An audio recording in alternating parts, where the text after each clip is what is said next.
जय माता रानी दोस्तों, नीता विक्रम चैनल में मैं नीता आप सबका स्वागत करती हूँ।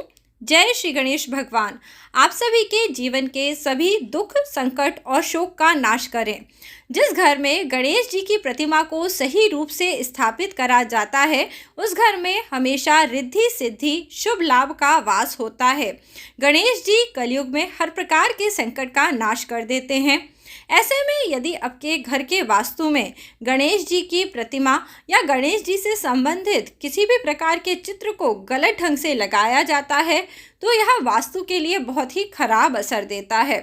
जी हाँ दोस्तों, गणपति भगवान को प्रथम पूज्य देव माना गया है। उनका पूजन स्वयं भोलेनाथ और माता पार्वती ने भी किया है। वह शिव पुत्र हैं। उनकी शक्तियों का वर्णन संक्षिप्त रूप में करना संभव नहीं है। गणेश पुराण एवं शिव पुराण जैसे ग्रंथों में बताया गया है कि गणपति जी जिसको भी अपनी दृष्टि से देखते हैं, वहाँ पे धन धान्य सुख सौभाग्य की वृद्धि करने लगते हैं। ऐसे में यदि आप अपने घर के मुख्य द्वार के बाहर की तरफ इस प्रकार से गणेश जी की प्रतिमा लगा देते हैं, तो आपके घर के बाहर जो भी एरिया है या घर के बाहर की जो भी स्थिति है वो अच्छी होगी। इसके विपरीत आपके घर के अंदर की स्थिति बहुत खराब होने लगती है, क्योंकि उस तरफ पे गणेश जी की पीठ रहती है। यानी आपके घर में नाना प्रकार के संकट आए दिन आते रहेंगे।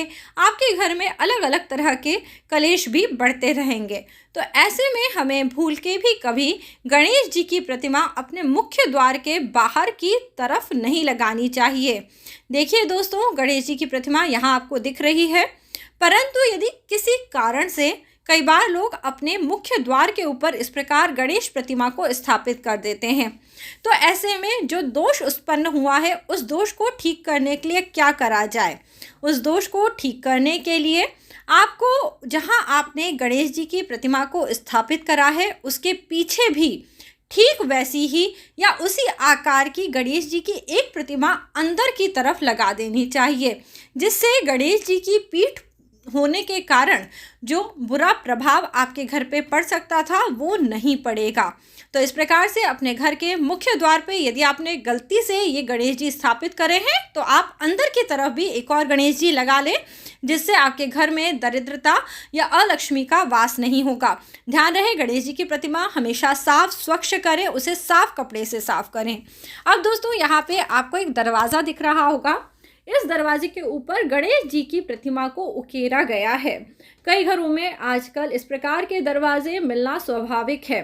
ऐसे में लोग क्या गलती करते हैं, लोग अपने घर की सफाई जिस तरह के कपड़ों से करते हैं, वो गणेश जी की प्रतिमा को भी उसी प्रकार से साफ कर लेते हैं, या कई बार तो कई महीनों तक गणेश जी की ये प्रतिमा साफ नहीं करी जाती है, जिसके कारण यदि आपके मुख्य द्वार पे जाले लगे हुए हैं, आपके मुख्य द्वार पे यदि किसी प्रकार का कीट और गंदगी जमा है, तो गणेश जी उसके पीछे छुप जाते हैं, यानी आपके घर में केतु का वास हो जाता है।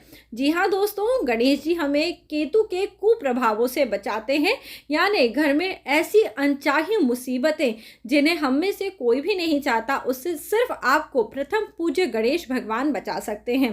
तो ऐसे में आप सबसे एक नम्र निवेदन है कि एक साफ सुथरा कपड़ा लेके यदि आपके घर में भी इस प्रकार का द्वार है, तो उसे प्रतिदिन साफ करने की आदत डालें। जी हाँ, प्रतिदिन ज़रूर साफ करें, वरना यह आपके घर में नेगेटिविटी बहुत अधिक बढ़ा सकता है। अब दोस्तों, यहाँ पे आपको एक वॉल डेकोरेशन दिख रहा होगा। यहाँ गणेश जी की जो प्रतिमा है या गणेश जी की जो मूर्ति है, वो कहिए तो वो आधी अधूरी है। दोस्तों, हमें कभी भी अपने घर में कोई भी होम डेकोर का जब सामान लें, तब इस प्रकार की अपूर्ण प्रतिमाएं स्थापित नहीं करनी चाहिए, क्योंकि ये भयानक रूप से वास्तु दोष उत्पन्न करती हैं। इनके कारण हमारे घर में किसी भी काम को पूरा होने में बहुत दिक्कतें आती हैं। हर प्रकार से संकट ही संकट रहता है। देखिए, आजकल नए नए शोपीस की जगह पे इस प्रकार के कई डिज़ाइन मार्केट में मिलते हैं, जिन्हें आपको भूल के भी नहीं लाना चाहिए। आप इन प्रतिमाओं को जहाँ भी स्थापित करेंगे, वहाँ पे आप कभी भी देखेंगे बहुत अच्छे से कोई काम नहीं बनेगा। यदि आप कोई भी कार्य शुरू करने जाएंगे, तो उसमें कोई ना कोई कमी रह जाएगी। ऐसे में घर वाले यही सोचते हैं कि हम बहुत पूजा पाठ करते हैं, भगवान का मान सम्मान करते हैं, पर हमारी इच्छाएं पूरी नहीं होती।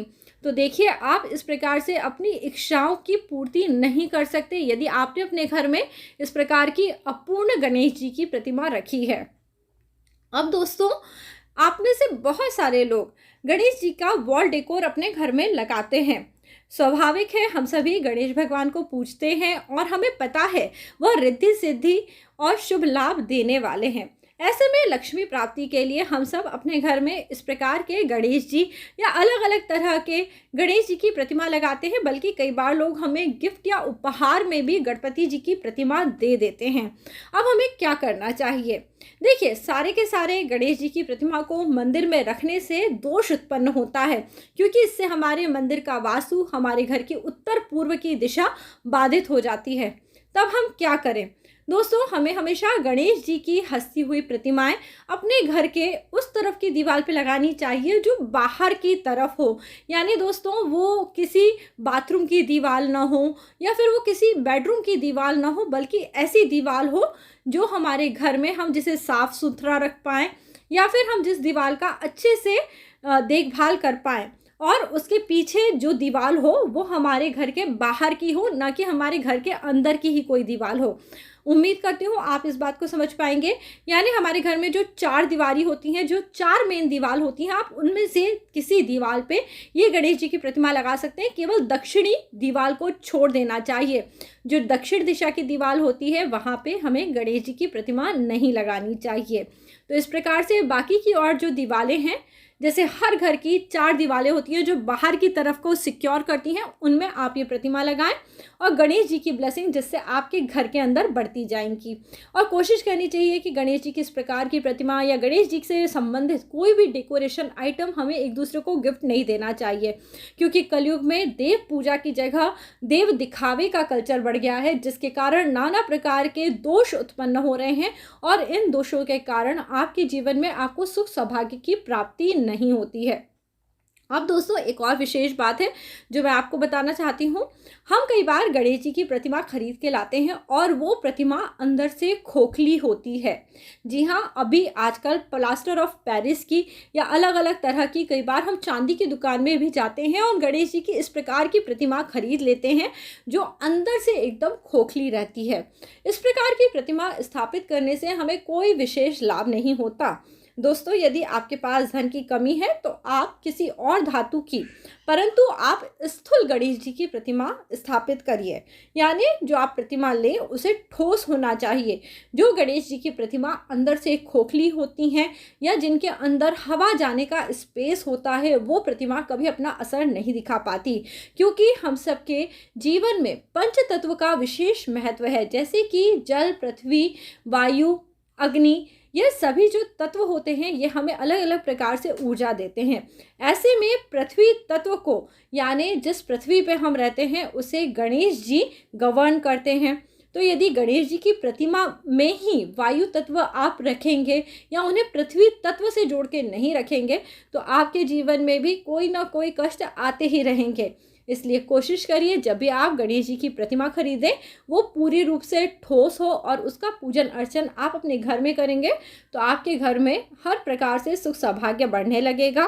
दोस्तों, गणेश जी की प्रतिमा अलग अलग धातु की, अलग अलग मटेरियल की बनी होती है। इसको लेके मैं और डिटेल में वीडियो किसी और दिन बनाऊंगी। आज मैं आपको बता रही हूँ आपके घर के वास्तु में आप ऐसा क्या करें जिससे कि आपके घर में सुख सौभाग्य और समृद्धि बनी रहे।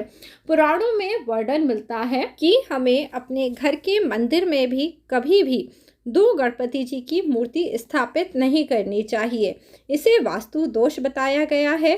तो ऐसे में दोस्तों, आपको अपने मंदिर में कभी भी 1 से अधिक गणेश जी नहीं रखने चाहिए। अब कई लोग बोलेंगे कि हमारे घर में गणेश लक्ष्मी जी की एक फ़ोटो है या फिर उसके अलावा भी शिव, गणपति जी और माँ पार्वती जी की फ़ोटो है।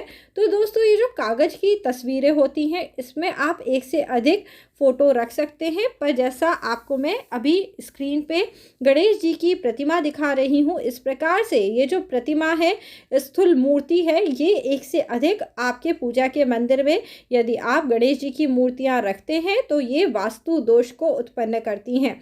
गणेश जी की मूर्ति जब भी लें उस समय पे आप इसका पूजन अर्चन भली प्रकार से करें, क्योंकि गणेश जी की मूर्ति जैसे ही सिद्ध हो जाती है ये आपके जीवन के नाना कलेशों को दूर करने लगती है। कई बार गणेश जी की मूर्ति को हम लाके बच्चों के स्टडी टेबल के ऊपर भी रखते हैं।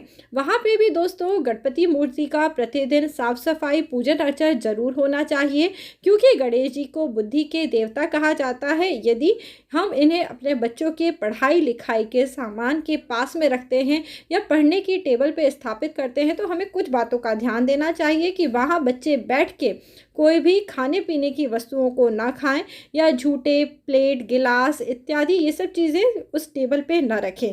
गणेश जी की मूर्ति स्थापित है, इसलिए साफ सफाई का पूरा ध्यान रहे और पढ़ाई लिखाई करें, जिससे कि उनकी बुद्धि की वृद्धि हो। इस प्रकार से प्रतिदिन हमें अपने दिन की शुरुआत गणेश जी को नमन करते हुए करनी चाहिए। दोस्तों, आज के इस वीडियो में आपको कई सारे वास्तु दोष और उनके निवारण के सरल तरीके बताए गए हैं। यदि आप इन उपायों को करेंगे तो आपके जीवन में हर दिन आने वाली छोटी छोटी अड़चनें दूर हो जाएंगी। आप सभी को पता है गणपति जी का वाहन मूषक होता है, जो हमारे डेली लाइफ की छोटी छोटी दिक्कतें दिखाता है। ऐसे में गणपति जी का पूजन करने मात्र से आपकी ज़िंदगी में खुशियाँ आती हैं और हर तरह की दिक्कत दूर हो जाती है। यदि दोस्तों आज का वीडियो आपको पसंद आया है तो इसे लाइक ज़रूर करिए और परिवार मित्रों के साथ ज़रूर शेयर करिए। यदि आप अपनी कुंडली पे पेड कंसल्टेशन लेना चाहते हैं तो अपना अपॉइंटमेंट आज ही बुक करें। वीडियो के नीचे दिए हुए कमेंट में पहले कमेंट में मैं अपना नंबर शेयर कर रही हूँ, आप अपना अपॉइंटमेंट आज ही बुक करें। जय माता रानी, जय श्री गणेश।